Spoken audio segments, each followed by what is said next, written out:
Hello, नमस्कार, जय हिंद मेरे भाई। आप लोग कैसे हैं? आपकी तैयारी कैसी चल रही है?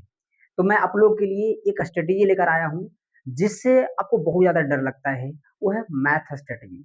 बहुत सारे स्टूडेंट्स बोलते हैं कि सर मैथ में मेरा इंटरेस्ट ही नहीं है और मैथ्स मुझे लगता है कि मेरा अच्छा नहीं होगा और मैथ्स की वजह से ही मेरा सिलेक्शन नहीं होगा। तो उसी का समाधान के लिए मैं ये वीडियो लाया हूँ, स्ट्रेटेजी लाया हूँ और आपसे इसमें आपको 80% कन्फ्यूजन जो है आपके दूर हो जाएँगी इस वीडियो के कारण, 80% दूर हो जाएँगी। तो चलिए, पहली बात क्या होता है कि मैथ स्ट्रेटेजी है, ठीक है? आप मैथ को कैसे कर सकते हैं, मैथ की रणनीति क्या होनी चाहिए, किसी भी स्टूडेंट के लिए मैथ्स की रणनीति क्या होनी चाहिए। तो सबसे पहले आता है आपका, देखिए सबसे पहला आता है आपका बेसिक, ठीक है? अगर आपको मैथ्स में बेसिक नहीं है, अब यहाँ पे बात आएगी सर बेसिक में क्या-क्या पढ़ना होता है? तो बेसिक में आपको एडिशन जोड़ पढ़ना होता है, सब्ट्रैक्शन पढ़ना होता है यानी घटाव पढ़ना होता है, मल्टीप्लिकेशन पढ़ना होता है यानी कि गुना पढ़ना होता है, डिवीजन मतलब भाग पढ़ना होता है, एलसीएम, एचसीएफ और फ्रैक्शन और डेसिमल। ये सब ऐसे बेसिक्स हैं जो आपको अगर आते हैं तो समझिए मैथ आपके लिए बहुत आसान हो सकता है। इसका सबसे बड़ा कारण है कि स्टूडेंट को इसी में अगर कन्फ्यूजन हो रहा है, अगर यही कॉन्सेप्ट क्लियर नहीं है, तो मैथ से दूर भागते हैं और सिलेक्शन उनसे दूर भागते हैं। तो चलिए, तो सबसे पहला मेरा टारगेट होना चाहिए कि बेसिक हमें सही कर लेना है, कि जो भी ये सब बेसिक्स हैं, ये हमारे सही होने चाहिए। फिर दूसरी बात आती है कि सर बेसिक अगर मैंने सही कर लिया, तो अब क्या आता है?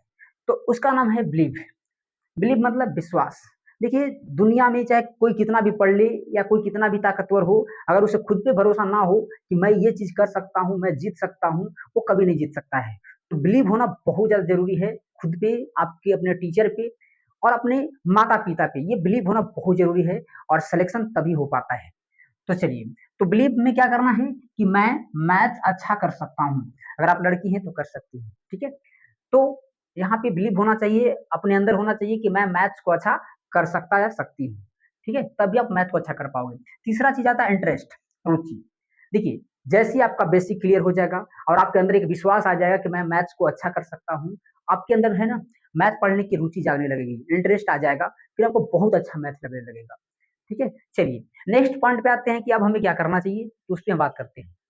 देखिए, नेक्स्ट बात आता है कि आपको शुरू कहाँ से करना है, तो बेसिक प्रश्न से करने हैं। सबसे पहले आपको वो क्वेश्चन करने हैं जो बेसिक लेवल से हो, बिल्कुल ईज़ी ईज़ी हो, क्योंकि आप डायरेक्ट टफ क्वेश्चन पे चले जाओगे ना, तो आपका जो मनोबल है वो गिर जाता है। तो यहाँ पे आपको बेसिक प्रश्न से शुरुआत करना है, सबसे पहले बेसिक क्वेश्चन को ही लगाना है। उसके बाद आता है कि कैसे लगाना है, तो टाइप वाइज़ लगाना है। टाइप वाइज़ में एक से एक तरह के क्वेश्चन जो है 1 से 5 प्रश्न कर सकते हैं और वो भी टाइप वाइज़। ऐसा नहीं है कि अभी एक टाइप पे अलग कर लिए, दूसरा क्वेश्चन अलग टाइप का हो गया, तो ऐसे में आपको पूरी तरह से कॉन्सेप्ट क्लियर नहीं हो पाएगा। तो यहाँ पे आपको टाइप वाइज़ कम से कम 1 से 5 क्वेश्चन करना है आपको, तभी जाके क्लियर होगा कॉन्सेप्ट। फिर बात आता है कि धीरे-धीरे लेवल को बढ़ाइए। जब आप टाइप वाइज़ 1 से 5 क्वेश्चन कर लीजिएगा, तब आपको क्या करना है, लेवल को आपको इंक्रीज़ करना है, लेवल को बढ़ाना है। ठीक है? तो लेवल जब बढ़ जाएगा, तो इसके बाद आ जाएगा कि करना क्या है सर? तो सबसे पहले आपको एग्ज़ाम को सिलेक्ट करना है कि आप किस एग्ज़ाम को प्रिपेयर कर रहे हो, किस एग्ज़ाम के लिए ये मैथ्स को पढ़ रहे हो। वो आपको सबसे पहले सिलेक्ट करना पड़ेगा। जैसे आपको सीजीएल करना है या एमटीएस करना है या सीएचएसएल करना है या सीपीओ करना है, फिर आपको या रेलवे का तैयारी करना है या किसी भी एग्ज़ाम की तैयारी करना हो। तो सबसे पहले आपको चुनना पड़ेगा कि हमें ये एग्ज़ाम का तैयारी करना है और उसका आपको करना है प्रीवियस ईयर पेपर सॉल्व। क्या करना है? Previous year.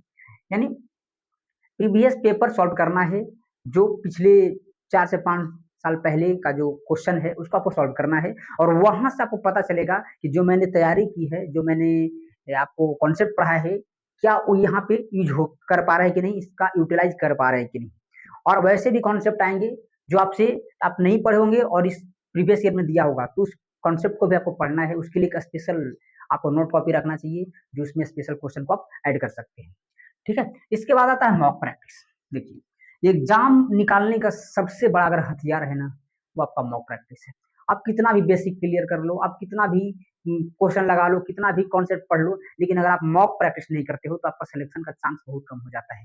क्योंकि वो भी मॉक कैसा देना है, आपको मिसलेनियस देना है, मिक्स्ड क्वेश्चन देना है, ताकि पता चले कि आपका लेवल कैसा है। ठीक है? तो यदि ये सारी प्रक्रियाएँ अगर आप करते हैं, तो समझिए मैथ आपका बहुत ही अच्छा हो जाएगा और मैथ कोई बड़ा इश्यू नहीं है, मैथ एक सिर्फ़ हौवा है। आप इसको बेसिक से अगर करें ना, तो मैथ इतना इंटरेस्टेड कोई सब्जेक्ट भी नहीं है और ये आपका स्कोरिंग पॉइंट होता है, ये स्कोर देने में बहुत ज़्यादा प्लस पॉइंट होता है और एग्जाम निकालने में बहुत ज़्यादा मदद करता है। अगर मैथ्स है तो आपका रीजनिंग भी इसी के साथ हो जाता है, ठीक है? तो मैथ से डरना नहीं है मेरे भाई, मैथ कोई बड़ा चीज़ नहीं है। मैथ आपको करने के लिए रणनीति होती है, स्ट्रेटेजी होती है, अगर आप उसको फॉलो अप करते हैं, तो कोई भी चीज़ ऐसा नहीं है। चलिए ठीक है, तो थैंक यू, धन्यवाद।